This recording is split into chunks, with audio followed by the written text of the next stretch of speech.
got something that's been on my mind lately. I need a home. As a birder with a photography focus, I'm somewhat of a nomad.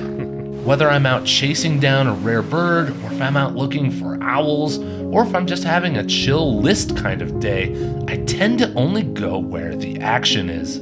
Many other birders I know always revel about some great find they found in their home turf or on their home patch, and I don't really have that. So in 2025, that changes. I'm starting a new series, and I'm calling it The Patch. And this is episode 1, Finding a Home.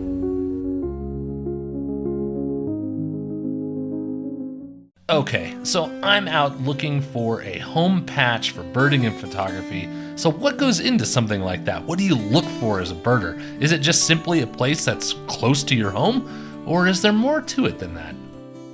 Well, for me, there's a lot more to it than that. In fact, I've got a pretty strict list of criteria and all the things that I'm looking for in a location that I would consider a home patch.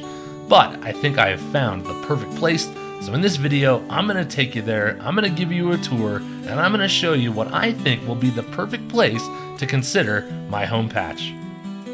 It's Marjorie Perry Nature Preserve. It's perfect. This is one of the 3 bigger ponds that are here at this reserve. And of course, to me, that is very important to have. I feel like you have to have some sort of body of water at your home patch because, again, that brings in so many different species throughout the year. We are not completely frozen over here yet, although I'm frozen this morning. I can just see ducks flying overhead already. So this also brings in shorebirds and herons and egrets all year round too, which is obviously something to me very much a requirement in a home patch, is to be able to see those kinds of species. Yes, that is true, and on previous visits I've seen herons and shorebird activity, so I know we're good to go.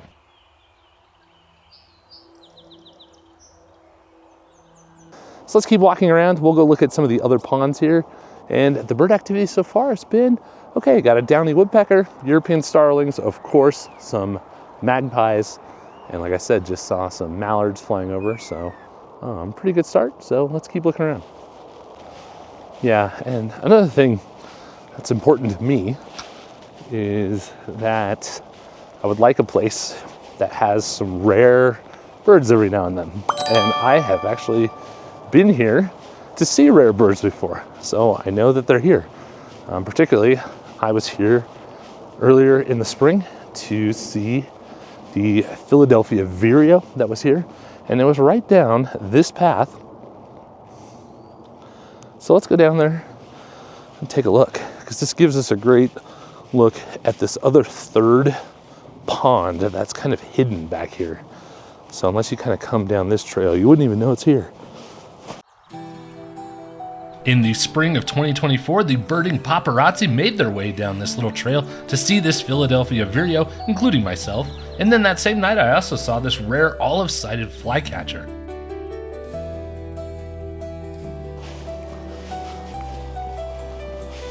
Yeah, it really opens up over here. In these trees over here, awesome warblers in the spring and the fall. Can always see good stuff. And it looks like we do have some waterfowl on the pond, so let's go take a look.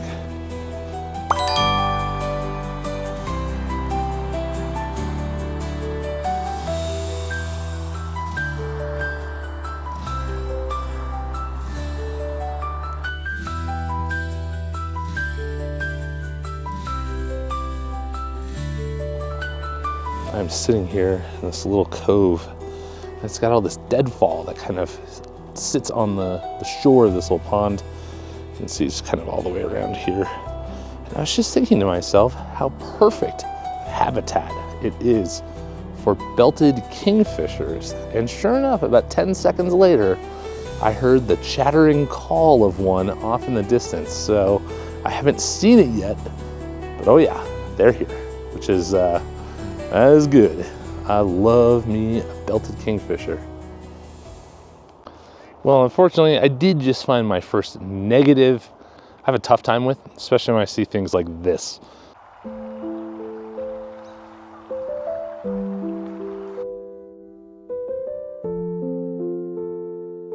Yeah, really unfortunate to see there were hooks and lines and fishing tackle all over the place, which can be absolutely deadly to birds and wildlife. It's a pet peeve of mine. I hate seeing it, and unfortunately, there's a lot of it here at this park.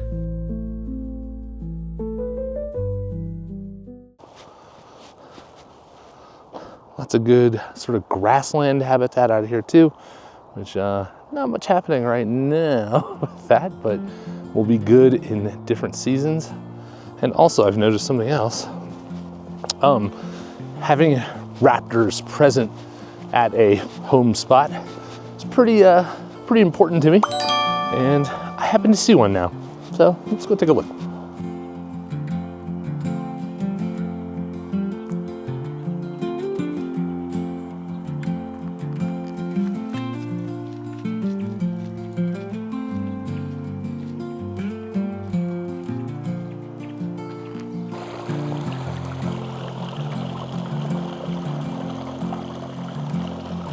Yeah, I'd like to find a Virginia rail here at some point.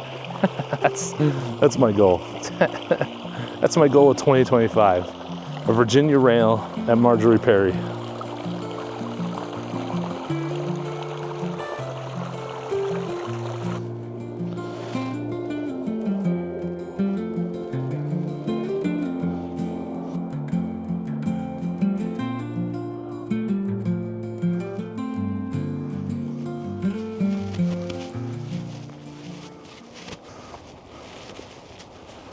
Man, there's some pretty gnarled trees back there. This is good owl habitat. That's obviously another pretty good thing on my checklist. And of course, there's owls all along the Highline Canal. So I think we're gonna be good to go there. That we will probably see, I think, a fair amount of owls throughout the year around here. The habitat is here for it, for sure. So, yeah, we'll always be keeping our eye out. As I was wrapping up, I finally saw my first sparrow activity of the day with this song sparrow, and then right after, I saw another sparrow down in this swampy area. I was excited that I maybe had found a swamp sparrow, but alas, just because a sparrow is in a swamp does not mean it is a swamp sparrow. It was just another song sparrow. We've got all the way out here. It's still technically part of the reserve. And yeah, more sort of grassland kind of habitat. So our species diversity throughout the year is going to be incredible. So I'm excited to come out here and make videos pretty regularly. And I think it'll be really cool, yeah, as the seasons change, just kind of become an expert out here on what's here, what's coming through, what's on its way out, what are the rare finds here. I think we can do all of that in 2025. So I'm excited for it. And I think we found a pretty good spot to, you know, put our birding and photographic roots down, per se. But anyways, I think that's it for this morning. Again, I was really hoping this bald eagle was going to show up, and it might later. But I am ready to go thaw out in the car. And yeah, it's a good spot though. So welcome home, Marjorie Perry Nature Reserve. We in here. 2025. Let's really get to know this place. Hello. Well, hopefully you enjoyed my first episode of The Patch. This was an idea that I came up with back towards the end of last year. I think I was out on maybe a DFO outing in November, and everyone was talking about the favorite birds they had seen throughout the year at their like home territory or their home patch. And then they're like, "Yeah, what about you, Scott?" And I'm like, Well, here's the thing.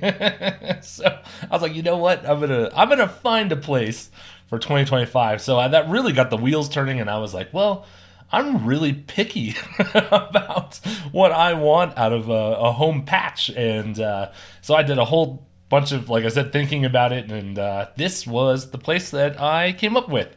It is a place that is pretty close to home. It takes me about 10 minutes to get there. And I think it has a lot of the things that I'm looking for throughout the whole year. That's something you have to kind of think about is, okay, well, this place maybe really pops in the spring, but then it's kind of dead the rest of the year. And I didn't want that. So I think this place is going to be pretty active. And ironically, it's probably the deadest it's going to be is right now. So anyways, that was the whole idea behind this. And I guess if all has gone according to plan, which I'm really hoping that it does, I should be in the middle of Ecuador right now when this video posts. So I'm assuming that's what's happened and everything's gone great. It's about traveling just makes me so anxious, and I always have all these worst case scenarios about, like, oh, what happens if this flight gets canceled, or what happens if this happens or that happens, and the mind just starts going crazy. And I love leaving and going other places. It's the traveling part that I hate. So anyways, I'm assuming everything is fine. So, but anyways, that is the episode. And thank you so much for watching. I hope you guys enjoyed it. And kind of my idea here on cadence of episodes is I would like to try to make an episode every month of the year. So this is the January episode. There will be a February, March, and so on. So I'm hoping for 12 total episodes throughout the year. And I think we're going to see some really cool stuff out there. I think we're going to have tons of surprises. I'm sure we'll have some slow periods too. And but yeah, I think it's going to make a cool series. So thank you so much for watching. And boy, once I get home from Ecuador, editing will begin, and I am assuming I'm going to have tons of stuff from there. So anyways, look forward to that coming up soon too. So thank you so much for watching. I will see you in the next one. Thanks. Bye.